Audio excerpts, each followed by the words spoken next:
बिस्मिल्लाहिर्रहमानिर्रहीम। अस्सलाम वालेकुम दोस्तों। आज जुमेरात है जो रहमतों का दिन है। पहले जुमेरात की फजीलत सुनिए।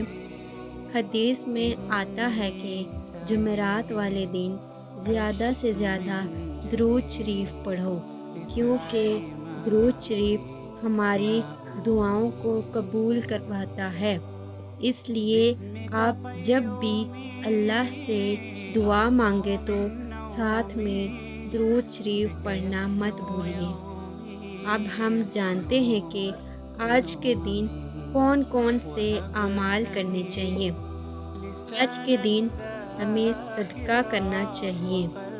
आज के दिन सदका करना, कुरान पाक की तिलावत करना और दुआ करना इस दिन की बरकतें और बढ़ा देते हैं।